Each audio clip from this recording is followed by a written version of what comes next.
Howdy,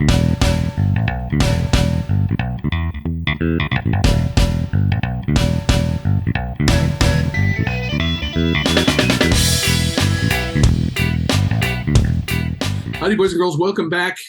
Regardless of what ESPN thinks, it's still college football season. Week 12 of the college football season, specifically, the start of the show has been derailed somewhat by a game with a round orange ball that they decided they needed 2 or 3 or 4 or 5 overtimes to finish. Yeah, and like that sport doesn't really like mean anything until January. Like, no. Why are you holding up our rankings? It's stuff to watch when there's no college football, and there's college. I know there's college football because my Bobcats are on again on a Tuesday night. I promise I will not be as distracted this time because it's not the rivalry game. Although OU could clinch with the win tonight and a Bowling Green loss. Bowling Green's up at the moment though, so that's probably not going to happen. Yeah. We were kind of waiting until we had this week's college football playoff rankings. That show was supposed to go at 9. It is now 10. And that's because basketball people think they're all important. So when we have a full rundown of the rankings, we're just going to bring them to you live. It's going to be awesome. But in the meantime, before we get there, as we do, we need to look back. And Carla, last weekend, the whole weekend was kind of bonkers, huh? Yeah. They stole my segment from me because they just decided that it was just going to be the whole freaking weekend, right? Like It was. I mean, it started off crazy when we were texting each other, like, UConn's going to do it. Yep. UConn bowling beat Liberty. Like, and I mean, a game that I just missed out of hand. It's like, okay, we know UConn's not going to beat Liberty. And then UConn beats Liberty. And so now suddenly you can root for Army this weekend because it now no longer means anything. That's true. That's true. So that lightens, but that was just like, this tone setter for the entire weekend, right? Because like other random things that happened this weekend, Vanderbilt beat Kentucky for its first SEC win since 2019, since pre-pandemic. That's bonkers. Bonkers is a good word. And the game was in Lexington. Like, it wasn't even a home game for Vandy. It was on the road. And then a game that slipped under everybody's radar that I didn't even know it happened because, I was, we had some family stuff going on. We were driving back from Indiana. Boston College beat a ranked NC State team with a backup quarterback on a late touchdown. Yep, that's a thing that happened. They certainly did. And also a Cadillac Williams coached Auburn beat Texas A&M. I'm not sure that that's actually bonkers at this point. Texas A&M losing, just sort of, this is what happens these days. Yeah. I thought for sure, as that was going down, I thought for sure we were all going to be on Jimbo watch, but it must be the buyouts too much right now. To really do anything about it, because I mean, man, that's like, just when you think the Aggies can't fall any further, they do. They do. And I know it's like like $90 million or something ridiculous like that. Jimbo's buyout. But if there is an alumni base and a state in the country, as AJ's pointed out, we're talking about oil money, and there's still this is not like the 1970s. There's still an awful lot of the oil money around, and I cannot believe that there's any way that Jimbo is going to be head coach at Texas A&M next season. I'd have to look and see when his contract, like how his contract is structured. Like if he survives the season, like does his buyout drop? Maybe. That's a good question. I'd have to dig into that. So the Aggie struggles continue. But really the two shockers that most people are talking about, and the reason why I'm hitting refresh right now on a certain 4-letter network's website, because normally that's something that we advise against because their website's so unstable, it usually crashes our podcast. So fingers crossed that we stay up. That'd be good. But the two big shockers were the two Pac-12 games, right? Washington over Oregon. And that game was as bonkers as we anticipated. The other shocker is that I stayed up for that whole game. Yeah. I made it to the end of that game and I watched the first half of the second shocker, which was Arizona over UCLA. And when I went to bed, Arizona was up a touchdown at the half, and I was like, okay, I'm going to bed. I can't stay up any longer. And then woke up in the morning and found out that they hung on. And I think the crazy thing to me about the Washington win was how it all went down, right? And like it felt like it was setting up for Bo Nix's Heisman moment, and I texted that into our little text thread. And you were totally right at that moment. What the dude comes back into the game after being hurt, and there's the ball, and there's little time. Seconds. Yeah, there's time. It's set up that way totally. And it was like that was his moment, and it was so close to happening. That's the crazy thing. The illegal touching from the receiver that went out of bounds, and people will be talking about that forever. Was he forced out? I don't think he was. I think that was the right call. Yep. But I mean, that's one of those judgment calls, right? That people will love to debate. And then the last play was really just kind of disappointing. Because the ball came up like 5 yards short. Like, what was he doing? I don't know whether it was just a miscommunication with the receiver or what was going on there. But yeah, it just kind of was like, this is your moment, Bo. And it felt really like this was it. And then it was just kind of a meh. So, we're sitting here waiting, hitting refresh, waiting for rankings, because this is the spot that we're waiting to hear. Is the spot that was formerly held by Oregon, because pretty much I would assume that the top 5 are going to stay unchanged. I don't see any reason why you would make any adjustments there. So I think the real challenge is who's number 6. Do they move LSU up? Wow, that wouldn't stun me. Or do we get to a point that USC becomes number 6? Because that's an interesting conversation, that now USC might actually be the best shot that the Pac-12 has to get into the playoff, which is crazy because, sorry, Pac-12, if the college football playoff is going to take a 2-loss team, it ain't going to be Oregon. Nope. Yeah, just and AJ, maybe we'll have to put this in the show notes or something, a link to it. AJ was brilliant and found somebody that had figured out the Pac-12 circle of death, which is absolutely complete this year, that like using the transitive properties of Pac-12, every team has beaten another team so that it makes a complete circle now in the Pac-12. And this is just like, it was sitting right there on a platter for you, Pac-12, and then the Pac-12 has to go and do beautiful Pac-12 things, and here we are. That's what they do. What is it? What's the mythical the snake that eats its own tail? If you Ouroboros, or I think that's what it's called. I don't remember. But it's just it is described to its legend describes that it is a process or a thing that continually circles and eats itself until it's just gone. Yeah. And hello, that's when AJ found that thing in it. It's like, this is exactly what this is. Yep. So yeah, bonkers. It was just a bonkers weekend from top to bottom. Big fun stuff. I'm counting OU's game tonight as a look back, because by the time you guys hear this show, this game will have been over for a couple of days. I mentioned the ramifications of what happens here. OU win, coupled with the Bowling Green loss, means OU clinches the East, and I don't think that's going to happen tonight. The interesting slash unsettling thing about this is right before the end of the first half, Kurtis Rourke, who's OU's quarterback, who's got to be the front runner for MAC Offensive Player. I don't know anybody else's statistics. I know nothing. I'm being a little homery here, but he's got to be. I mean, the season he's had has been incredible.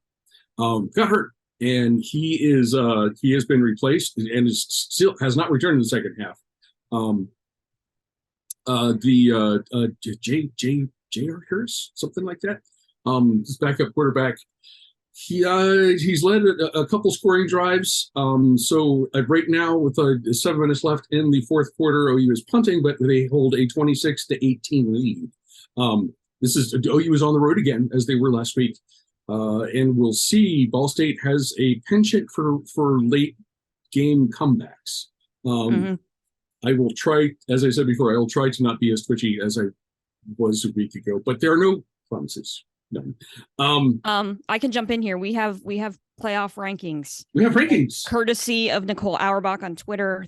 Twitter as long as it lasts. So she is live tweeting this. So this is from her watching the playoff show. Okay. Top 4 unchanged. Number 1, Georgia. 2, Ohio State. 3, Michigan. 4, TCU. Okay. 5, Tennessee. Also unchanged. Yes. 6. That's a guess. Well, let's do LSU.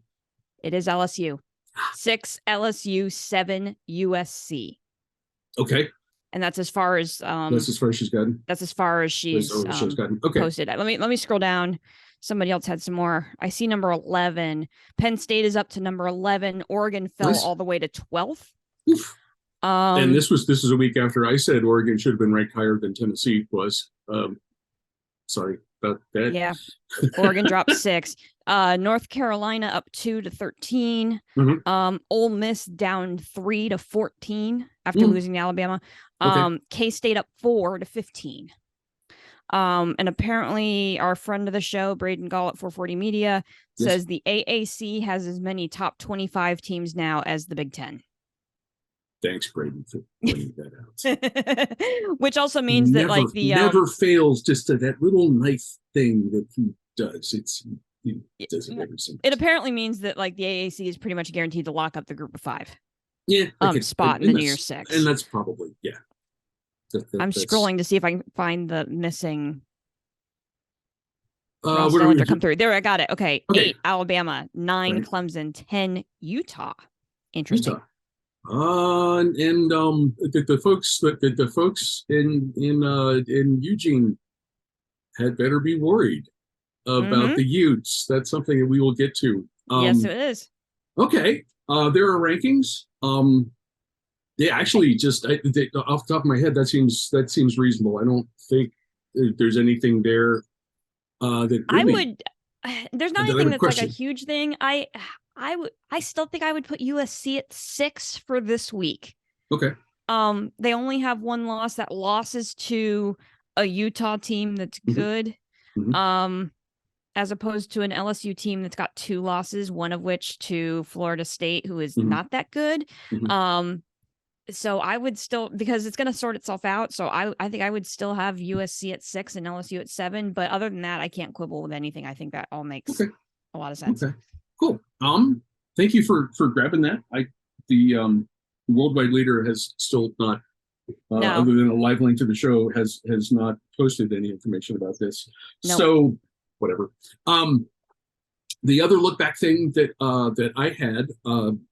A friend of the show and Draft Day Suit alum Kim DeBoo, who was actually the guest host of the show this week a year ago, or last week a year ago, I guess, would be upset about Oregon. She has the 3 from there. Mm-hmm. However, up in New England last Saturday, the Williams Eafs, they had a tough season. Both Williams and Amherst. Kim, I believe I'm saying that correctly. Amherst, something like that.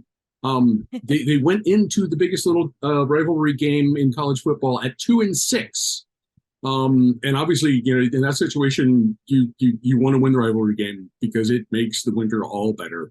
And in this case, for at least the second year in a row, Williams has beaten Amherst 20-10. This is a cool little thing. I found this when I was reading up on the game. Senior running back Joel Nichols racked up 205 yards rushing in the game. That is the second time in his career that he has hit 200 yards rushing in a game. The other time was also against Amherst. And that, boys and girls, is how you become a legend at Williams College. So, Kim, we're sorry about Oregon. Well, and we may be even more sorry about Oregon after this weekend. But go the official Division III football team of the Carla and Crappy show is it gets to have a good season, or a good off season, after beating Amherst in the last game of the year. So we have rankings. We have done that. Yes. We are down to the Big Red report, the Big Red Bears report. Yes. And we're about done with the Big Red Bears reports because they have one more game left in the season. They closed out their home season with a win, 17-13 over Dartmouth. And that was there was a field goal in the fourth quarter, but the turning point was senior Devin Kaiser returned a kickoff of 91 yards for a touchdown. Nice. And the kids just a textbook thing. Got blocked, cut to the sideline, and was just gone. Great run. As I said, and he was one of the seniors. So on senior day, that was a big deal. Drew Powell, not a senior, was still limited by his ankle. Did a little pass blocking, although apparently Dartmouth doesn't blitz like the last couple teams they've played. So they didn't need him in pass pro that often. He did get a catch for 4 yards. Nice. And so, it's picking up in little bits and pieces here, but I'm sure he's going to be looking forward to the offseason and kind of getting everything better and getting ready for his senior year next fall. Before that, however, the team travels to New York City. New York City. Columbia is their big in-conference rival. These teams come in with identical records: 2-4 in the conference, 5-4 overall. And as I mentioned a week ago, for the team that was again finished to finish last in the Ivy League, if they can finish at 3-4 and 6-4, yeah. I mean that is fantastic. So it appears that these teams are kind of evenly matched. I'm not sure what Las Vegas thinks about this game because I've tried before and that's a difficult thing to track down. But let's hope for one more shot for the Big Red Bears and beating Columbia and finishing a terrific season. If not one that my nephew had to struggle through with injuries, but. We'll take care of that next year. So go Big Red Bears, and maybe AJ will weigh on this as well. I don't know. We don't know what AJ does other than stay up too late and watch the silly games that he can. He even gets. I mean, there is a true Pac-12 after dark game coming up. I'm certain AJ is going to mention that one. AJ, what do you think? Good evening, everyone. It is this week's Group of Five After Dark Report. I'm looking at a snowy Maction game. That's very fun. But we're going to skip ahead to Saturday. We have to start at noon. CBS Sports Network, the network of champions. UConn at Army. Now, I did not give UConn enough of a potential chance to beat Liberty, but my God, UConn beating Liberty to get bowl eligible warmed multiple parts of my heart. The upper and lower ventricles all warmed. This means that playing a not terribly good Army team could potentially improve UConn's bowl bid possibilities. Not eligible could make their bowl a potentially better one. That is all. Army is definitely looking ahead to Navy. They don't care about winning or losing against UConn. They care about beating Navy. UConn, go 7-5 and get yourself into Independence Bowl. Independence Bowl feels fine. By the way, UConn has no bowl ties, so they are just up to the whims of ESPN or whatever to get into a bowl game. UTSA at Rice, 1 p.m. ESPN Plus. Also with a win, Rice can go bowling for the first time since 2014. I regret to inform you, though, that UTSA that's not the team you're going to do it against. You had a good run. Meep. There is one more game on the Rice schedule, and I keep forgetting that there's another week next week that we're not all the way done. But when we look at their schedule, they have North Texas to finish the season, so potentially Rice still sneaks into a bowl. I do not expect UTSA to be the team that Rice gets bowl eligible against, though. Washington State, Arizona, 2 p.m., Pac-12 Network. This has an AJ Fun Index of 63. It's very healthy. Arizona comes off of a huge win against UCLA. I did stay up to watch the rest of that game because it was amazing. Arizona's not good, but they're incredibly fun.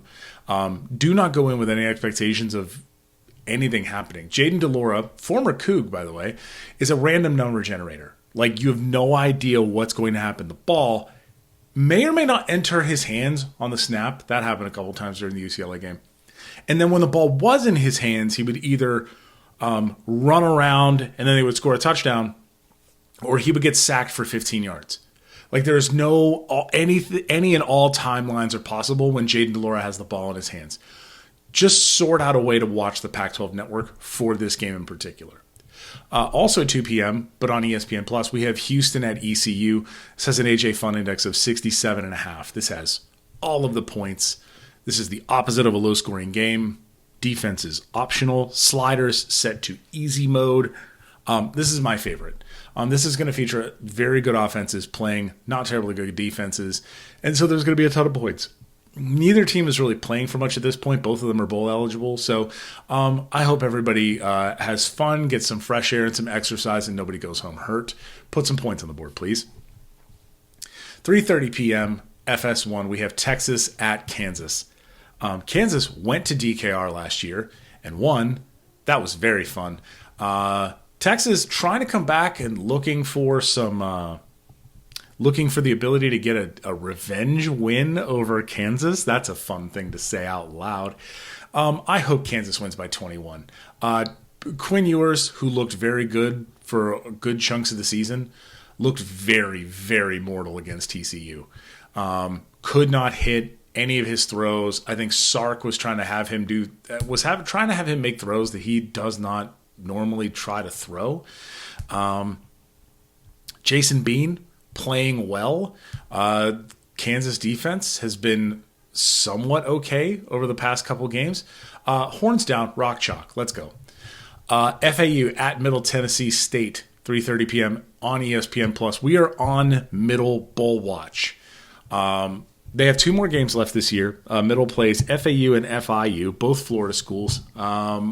This is potentially something interesting to watch. FAU also is fighting for bowl eligibility. They have 5 wins as well. So this should be fighty. Both of these teams want to get into a bowl game. They want to be able to make an improvement to last season, because I don't think either of them made a bowl last season. Or no, MTSU did. I don't think FAU did. But we are on Middle Bowl watch. Go Middle, beat FAU. Stanford at Cal, 5:30 p.m. on Pac-12 Network. This is not a preview. This is a warning. This is a public service announcement. Don't. Just don't. This is the one good time the Pac-12 Network is unperceivable. Don't. Just, I know it's the game and the band is on the field and all that crap. That was 40 years ago. I'm sorry to say that out loud. But actually, no, longer. That was almost 50 years ago at this point. Do not watch this game. Boise State at Wyoming, 7 p.m., CBS Sports Network. This should be super fun.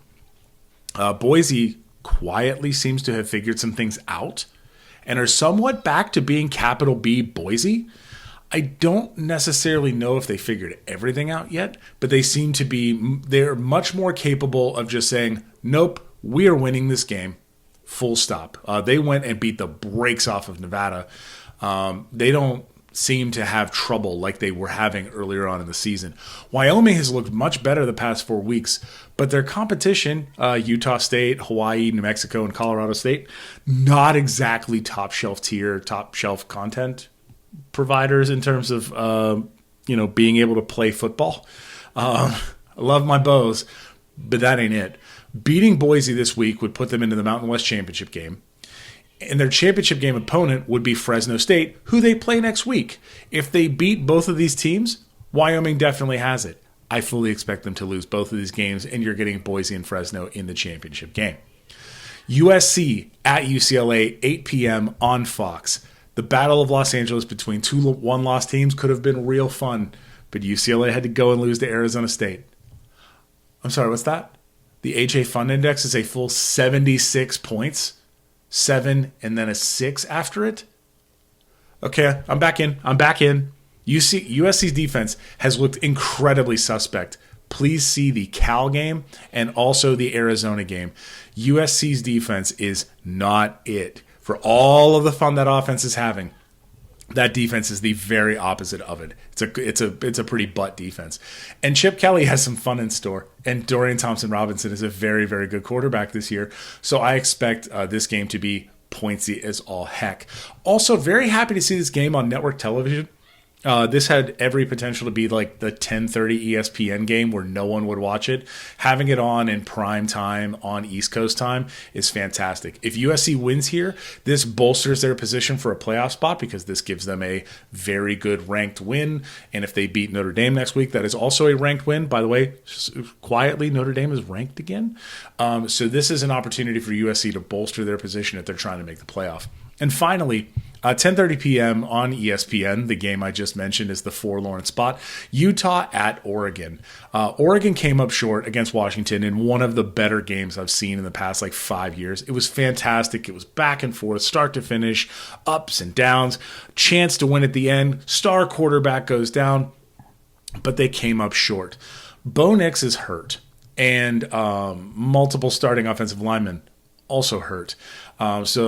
When asked earlier this week, Dan Lanning said, "I'm positive about our health." That was it. That's all he said. He did not say how they were injured, didn't say what shape they were in, just said he was positive about their health. I'm positive about my health after I eat a salad. Sure. But that doesn't mean that I'm healthy overall. Okay? Their status is undetermined. Utah will not make this easy. Utah is still Utah. They are the only team to beat USC this year, and they have a much, much more stout defense than Washington had. I'm picking the Utes to win. That has been your Group of 5 After Dark report this week. I hope to see you watching some Pac-12 football this weekend. There's a good bit of it to watch, and a great Mountain West game. So keep an eye on all that. Also, Hawaii, they're playing UNLV.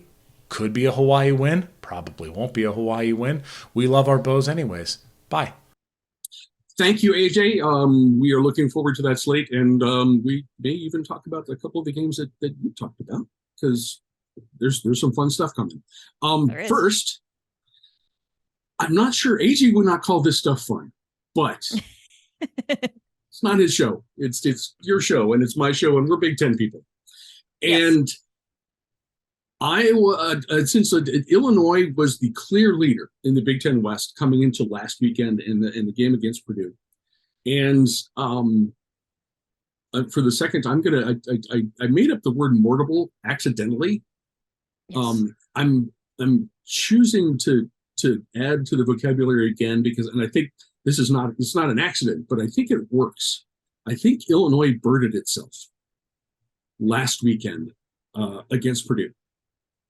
So with that loss, the Western Conference is the Western half of the conference is a mess. Purdue, Illinois, Iowa, and Minnesota are all at 4-2. 4-3. Thank you. And so what we have, and what we're going to start with, and this will take us a little bit out of chronological order, is we're calling the Wild West block. 4 games. All involving either all Western teams or mostly Western teams. And we're just going to see how this shakes out and what it means for the games next weekend and who's going to face, you assume, Ohio State or Michigan right. in the conference title game. We begin the Wild West block. I'm going to have a hard time with this. At noon on ABC, the Fightin' Birds visit Ann Arbor, where that team is favored by 18 points. The AJ Fun Index is a not so fun, is a straight up Neanderthal 42. Yeah. Carla, what do you think here? Can Illinois get themselves unburted? I don't know. I mean, it feels like they're free falling, and this is not a get right game, No. right? This is not an opponent that you want to try to do a get right. And the 2 losses they have, I mean, Purdue, okay, but Michigan State, that's still ouchy. Yeah, that's a bit ouchy. Everything to me says that, this is loss number 3 in a row, and the Illini are free falling. But I will say this: the Illini run defense could give the Wolverines ground game some fits. Mm-hmm. I don't know. It's not going to be enough to stop them. I think the Wolverines offense is too good, and they will be able to overcome it. But I think that partially explains the abysmal fun index on this game. Is that it just feels like it's gonna be a low scoring, slug it out kind of affair. But this is a game the Wolverines win. Yeah,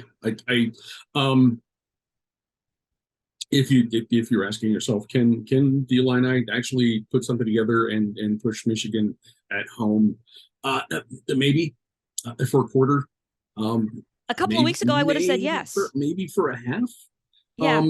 I would have been a lot more confident about what Illinois could do coming into this game if we were talking about it like at the end of October. But right. we're not, and we've seen one really bad loss in one game that they probably should have won since then. And so I mean, this is, as I said, the NFL football. At the moment, nobody does that better than the team in Ann Arbor. So yeah, the team in Ann Arbor is going to win this one pretty, and I think ultimately pretty easy. Also at noon on ESPN, Wisconsin and Nebraska in Lincoln. The Badgers are favored by 13. The AJ Fun Index. AJ, hide your earmuffs. 39.5 points. Is that the lowest we've had this season? It may be, but I ask that you withhold judgment. What do you think about this one? Like, okay, so had you told me like early in the season that a game featuring Graham Mertz and Casey Thompson quarterbacking their respective teams would have this little meaning, yeah, I would have laughed in your face. Yep. Right? I mean, Wisconsin's 3-4 in the West, so they're just outside of this, so they need a whole bunch of help if they can even win it all. I don't know how. I tried really hard to sort out like how this was all going to shake out and whether Wisconsin had a shot, and I couldn't figure it out. I tried. But Nebraska, they've lost 4 straight after initially going 2-1 after firing Scott Frost. To me, this feels like a Bucky win. I just feel like they've got the better momentum here, but the fact that the game's in Lincoln, who the heck knows in the West right now? But I think my gut says Wisconsin, so I'm going to go Wisconsin. Okay.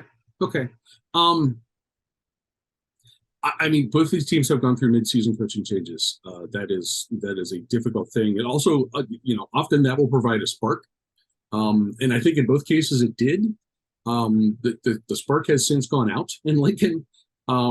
Jim Leonhard in Wisconsin has actually, I mean, it's not, we're not doing cartwheels on the sideline because the Badgers are 3-2 in the last 5 games. But still, that's better than by a long shot of Nebraska coming into this having lost 4 straight. You don't know what's. I feel like Jim Leonhard just has done enough to keep that job on a full-time basis. I have no idea what's happening in Nebraska. The crowd is not going to be very happy after this game either, because it's going to be 5 straight losses. And Wisconsin will go into their rivalry game with Minnesota next weekend with 4-2 in the last 6 games. So a little momentum there. This one does have bearing on what happens in the West. Noon on FS1, Northwestern at Purdue. Purdue is favored by 20. AJ Fun Index is 47.5 points. What do you see here? Purdue's got the best shot to win the West. I mean, which is crazy to say, but when you look at what's left and the tiebreakers, Purdue's got the easiest path forward because they play Northwestern this week and Indiana next week. And that's an Indiana team that is reeling at the moment as well, also in free fall. So, so you would think that they've got the easiest path. If they can win out, they're going to win the West. But you sit here and you scratch your head like saying, is Purdue really the best team in the West? If you look at their resume, all of their wins have been super close games. Yeah. Like they've found ways to win, but they're not the most impressive wins. They've lost games that you would expect them to lose. Although I say that, and they gave Penn State a run for their money in week 1, and we were all like, maybe Purdue is legit, and so maybe they're just living into what we saw in week 1. Mm-hmm. I don't know if they're the best team in the West, but they might be the ones to survive. And I still think I don't think this is going to be a challenge for them this week. I think a win over Northwestern is something that you can count on this week. I think next week might be a little bit more of a bump. Yeah, I would agree. Northwestern. Obviously, Northwestern gave Ohio State a little bit of a hassle, but that had an awful lot to do with the weather rather than Northwestern being good or anything like that. I don't know. I mean, if sometimes it comes down to just as we talked about this last weekend, knowing how to win. TCU's made a living of that against a much tougher schedule, obviously. But so that's a legit criteria, and Purdue has done that. Purdue has found ways, whether or not it's a game that they should have won, they have found ways to get there one way or the other. So, Purdue keeps their path open. And then we'll see what happens with how that shakes out next weekend. Finally, the big Wild West block. Excuse me. It concludes at 4 p.m. on Fox. Iowa at Minnesota. The Boat Roarers are favored by 3. What did we say? We said that 39.5 is the lowest AJ Fun Index we've seen so far this year. I think so, yeah. 32.5 points. Oof. 32.5 points. AJ, I will take away your TV privileges if you try to watch this game. It's not, you would injure yourself. So this is not one for the faint of heart. Carla, what do you think here? But yet you say that, and it's like, this to me is like the most intriguing. It is, and that's in the West. That says something about our mental and emotional states. I think I guess, yeah. I mean, so Minnesota's on a roll, right? Mm-hmm. I mean, both these teams are. Minnesota's won 3 straight against Rutgers, Nebraska, and Northwestern. Mm-hmm. Okay. Iowa's won 3 straight against Northwestern, Purdue, and Wisconsin. Maction is happening again. Okay, sorry. Good Maction, I'm taking it. Good Maction. Good yes. Maction. Okay. So both these teams come in winning 3 straight.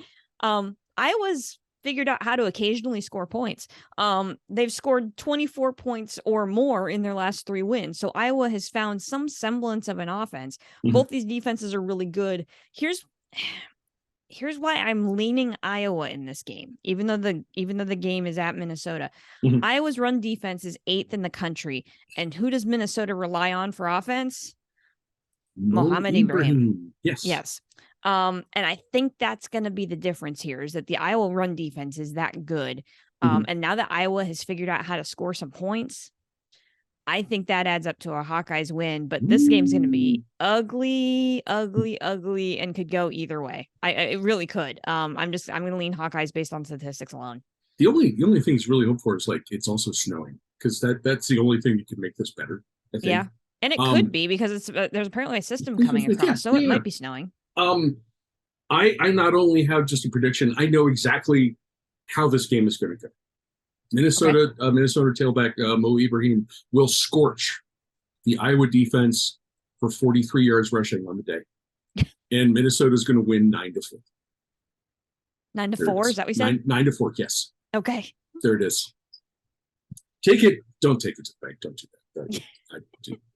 Anyone who's listening to me for actual football advice, you do that at your own risk. We have other games besides the Wild Wild West. A few of this specifically that we're going to go through. Not a ton, but other stuff to keep an eye on. 3:30, the CBS Farewell SEC Tour continues. Georgia at Kentucky. The Dogs are favored by 22.5 points. The AJ Fun Index is a gruesome 49.5. Carla, what do you think? I was fairly intrigued by this game when I saw it coming up on the schedule a couple weeks ago. Kentucky lost at home to Vandy last weekend. Yeah, I know that. Like, they're now 3-4 in the SEC. That's not a good omen here. Georgia absolutely didn't have a letdown after the UT game. The Dogs are back in championship form, Death Star mode. This all adds up to a Dogs win for me. Kentucky might be able to keep it close for a half, but no, this is a Georgia win. Dun, dun, dun, dun, dun, dun, dun, dun, dun. Interesting thing about Kentucky, they play, I don't know if you were aware, they play at Kroger Field. Yes. Named for there used to be Kroger's in the Pittsburgh area, and they have them in Columbus and Cincinnati and a little bit further south. We have them here. Okay. So this will be something that you should know. Kroger store brand crunchy peanut butter is the best peanut butter in the entire world. Okay. And really, that's all I can think about this game, because it's going to be crunchy. It's not going to be entertaining. It's unless you're a Georgia fan, and it's just Georgia's going to thump Kentucky at crunchy peanut butter field and move on to whatever they're doing next week. They get Georgia Tech next week. That's a cakewalk heading into the SEC title game. Baked goods. 3:30. Did you want to talk about TCU Baylor? Oh, did I mention? I didn't. Yes, thank you. I skipped over Big Nude. What is wrong with me? We were so distracted by the Big 10. We were so distracted by the Big 10 West that I'm blaming basketball. That's what has thrown me off my game tonight. So yeah, let's blame basketball and Big Nude. TCU at Baylor. TCU is favored by 2.5 points. The AJ Fun Index 57.5. I saw a really funny sign in Austin on game day last weekend that said TCU is purple Baylor. And I suppose that the folks in Austin don't find that as funny now as they did then. But it's a nice prelude to this game. So Carla, purple Baylor or just regular Baylor? What do you think? Well, so my question here is what's it going to take for the Horny Toads to finally earn some respect? Right? They beat number 18 Texas in DKR last week. Playing defense did it with a Death Star defense in the first half. Yeah. Playing a Baylor team that was dominated last week by K-State, and the line is only 2.5. What gives? I don't get it. Like you said last week, this TCU team just knows how to win. They just know how to win. Also, a fun note here. Last time the Horny Toads were 10-0, I looked this up. They were in the Mountain West. It was in 2010, and they won the Rose Bowl. I think the Horny Toads keep this thing going. I see that. I mean, Baylor has the potential to keep this close, for a half, but TCU just knows how to win the game. TCU. Okay. 57.5 is, you think of that as low for a Big 12 game. Yeah. And that's perhaps attributable to what Baylor does. Baylor's a ground and pound for the most part, play good defense. So you would think that's to their liking, but as we learned last week, TCU can play defense. They held Robinson to what, like 49 yards? Yes. So you think a game that it's ostensibly a rivalry, you think this is something that's going to be tight. It might be tight, but the Horny Toads are going to win this and keep this thing rolling because I have no reason to think otherwise. Right. There is some magic going on in Fort Worth, and they're gonna keep moving. Next up, we haven't mentioned these guys as far as actually picking a game for a while, and I was curious about visiting this one because it poses interesting things in the lead up to the next game. And I wouldn't want to suggest that I'm looking ahead, but I'm totally looking ahead. At 3:30 on ABC, Ohio State at Maryland. Ohio State is favored by 27.5 points. The AJ Fun Index is a non-Big Ten-esque 64.5. What do you think? I have one thing to say about this game. Okay. Because my Knits played Maryland last week. Yeah. And won big. shut them out. Penn State defensive end said in post-game remarks that he could see the Terps offensive players, this is a direct quote, turning against each other, arguing with each other. Oh, that's Bucks big. okay. Yeah, that's not a good sign. The things I would be looking for, besides no more freaking injuries to running backs. How's about? The other along those lines, I would think my coaching staff would be insane if Travion Henderson or Mayan Williams see the field for this game. Just do not. I want to see, and this maybe this isn't a thing that's applicable to next weekend's game, but I want to see solid pass defense. I want to see quarterback pressure. I want to see. I really, on that side of the ball, I really want to see physicality, because those are the things that were lacking a year ago. In the team in Ann Arbor really opened up the game early, and then just pounded. And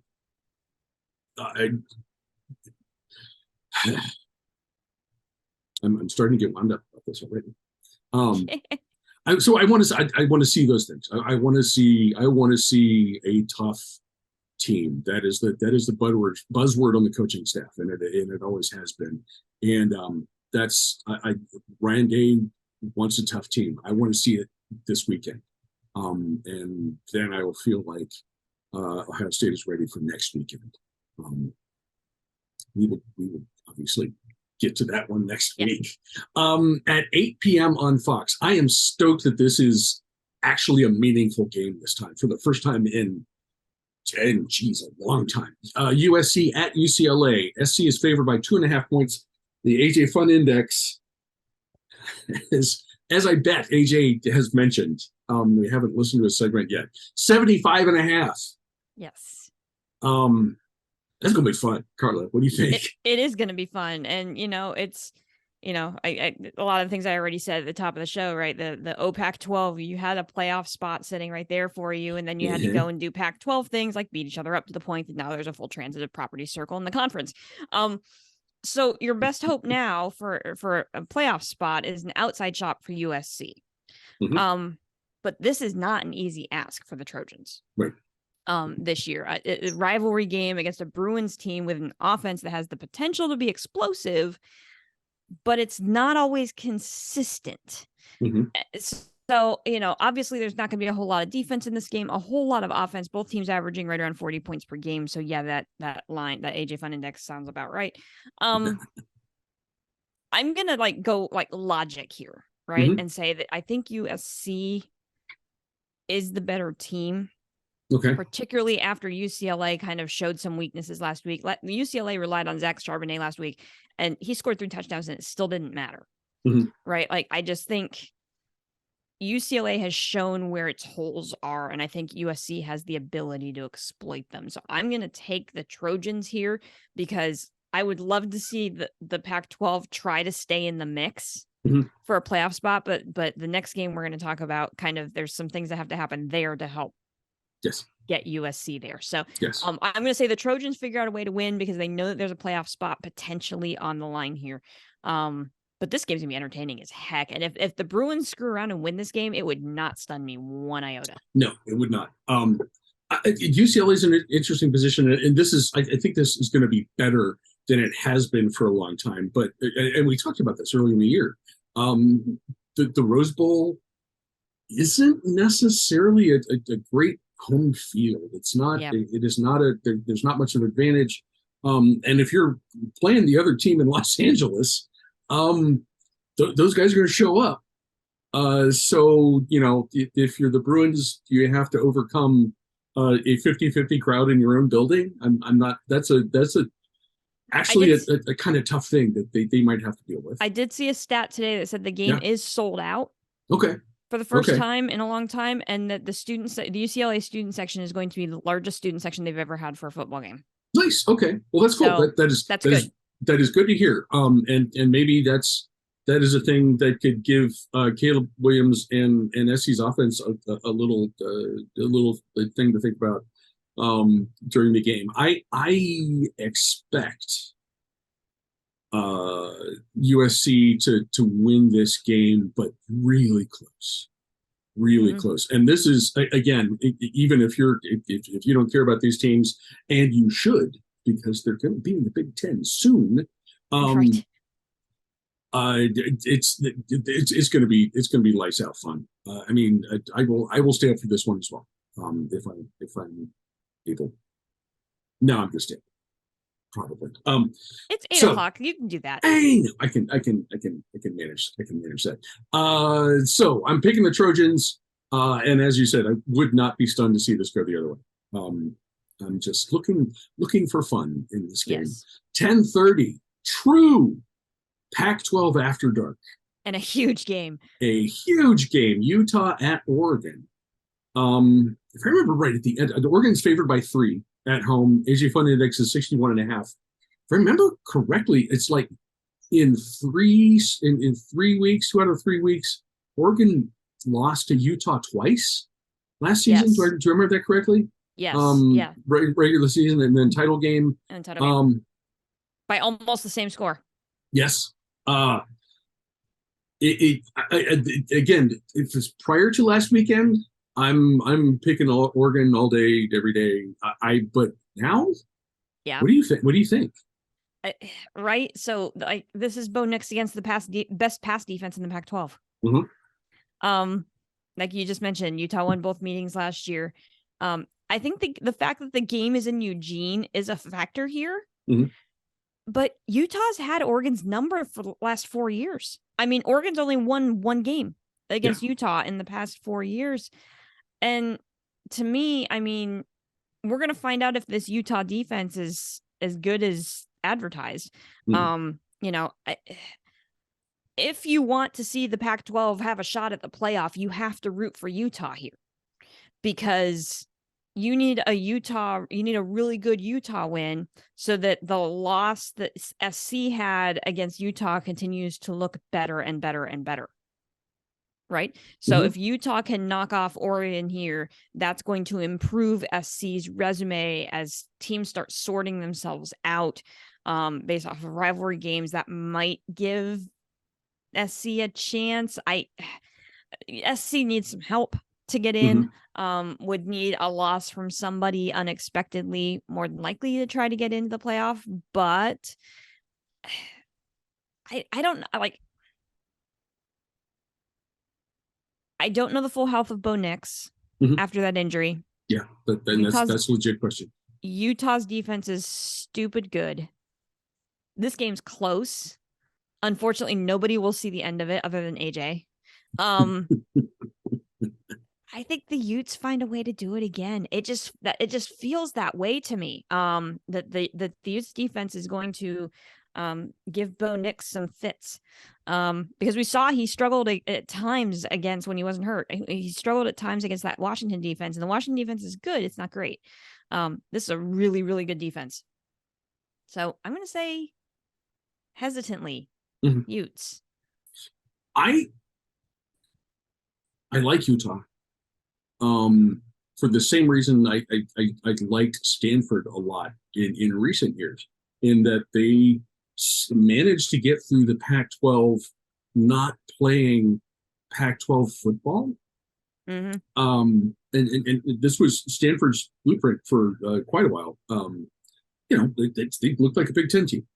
They run the football. They play physical. They play good defense. That is Utah's blueprint, and has been for the last couple of seasons, especially.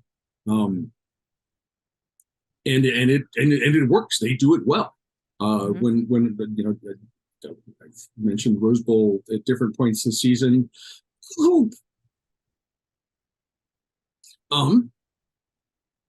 Sorry, I will explain in a minute.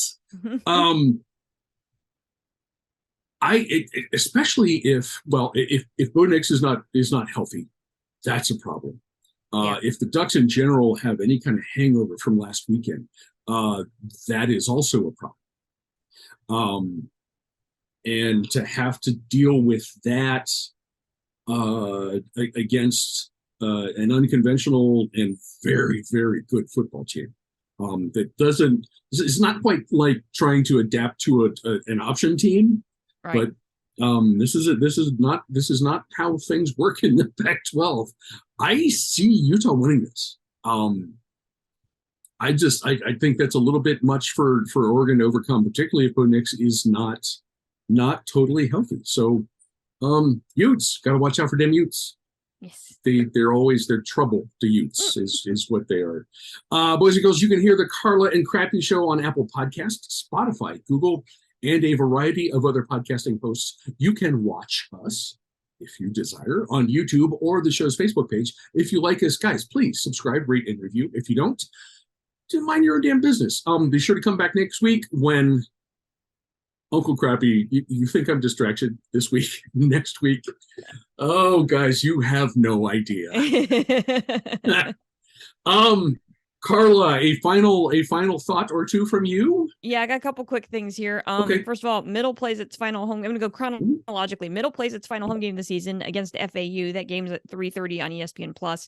One win away from bowl eligibility. One win away from bowl eligibility. Oh, come on. FAU might not be it, but it would be really cool if it was. And they got the final. They got the win that they needed at home on Senior Day. That would be super cool. Very cool. So go Blue Raiders.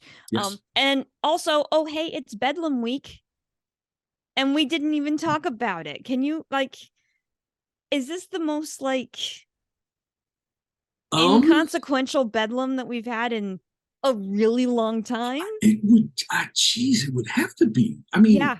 And you're right. That game's absolutely not on my radar at all. Yeah. So it's a 7:30 Eastern on ABC. The Sooners are favored likely because Spencer Sanders has been hurt. Although he came in relief last week. A Gundy started at quarterback for Oklahoma State. Did not do all that well, and Spencer Sanders came in the second half and rallied the team to beat a not great Iowa State team. Sanders says he's definitely playing in Bedlam. But again, we don't know what his health status is, what his condition is. Can he survive the entire game? The game is in Norman this year, so the Sooners are favored. So yeah, sure, Oklahoma finds a way to win the game. I don't know, but this just feels like it just feels meh.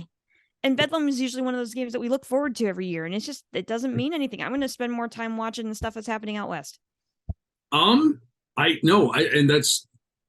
When I was looking down the schedule and just kind of thinking about what games we're going to pick, that didn't even register. That is so weird. It did not even register on my radar as something that we should take a look at. So, Oklahoma wins. So I guess sure. Yeah, why not? The noises I was making just a couple seconds ago happened when Toledo scored and kicked extra point with under a minute left to take a 1-point lead over Bowling Green. Ooh. Bowling Green, the Ward Light leader needs to pick up its Gamecast thing here, because I can't see what Bowling Green has done since there's probably a timeout. Bowling Green has gone backwards in its what will be its final possession. Obviously, a field goal would win that game, but if that score holds, and the score of OU's game, 32-18, that game is over. So if that score is good, that means your Ohio University Bobcats are the MAC East champions, which is quite a turnaround from a year ago when I was grumbling about Tim Albin and OU reverting to the dark ages. Boy, that's fun. I've got Bowling Green with the football, 1st and 10 on the Toledo 42 with 36 seconds to play. 36 seconds. Okay, wait. Should we just do play-by-play for the rest of the thing here? Okay, there we go. Hey, we did play-by-play of the college football rankings as they were coming out. So we did. So, oh God, 28 points. under Herb. I have no idea if they have a good kicker. No idea. So we're gonna. Okay, I'm not going to make you guys. I'm not going to subject it to this, guys. We are seconds away from OU winning this game, and I'm so confident that I'm wearing an OU hat. I have been wearing. If you're not watching, I'm removing the OU hat, and because it's time. It is time. It is time. I have an Ohio State hat on now, and as I mentioned previously, we will be discussing Ohio State's game and a bunch of others because next week is rivalry week. It is. So there's all kinds of fun to come. I am not. I would go ahead and call my game fun. I'm gonna suggest that it is. I will be in Columbus for it. But of course, I will, as usual, I will also be a mess all week. So we'll see you next Tuesday. I'm going to be extra entertaining. Carla, we're not going to wait on Bowling Green and them to figure out all what they're doing. So thank you once again. Thank you for taking us through the rankings live as they happened. Thank you to our friends on Twitter who helped us out. Thank you, Nicole Auerbach, for I sent her an email. I tried to get her on the show last year, but we'll still call her a friend of the show just because she gave us the rankings before ESPN itself did. Yes. God, I'm gonna miss Twitter. I know. It's watching it die is kind of depressing, but it is. We'll figure out something else. Thank you to AJ as always for his enticing take on the week's funnest games. Thank you guys for watching, for listening, for checking up on us and all the other things you do for the show. Cheers, everybody. Cheers. As I said last week, go Bobcats. You're probably Mid-American East Conference champions. And I'm not even going to say the name of that team. You know what I want to say. I'm not going to say it. Beat Team Up North? Beat the team up north. Hell yes. Cheers, everybody. Thank you again. We'll talk to you next week.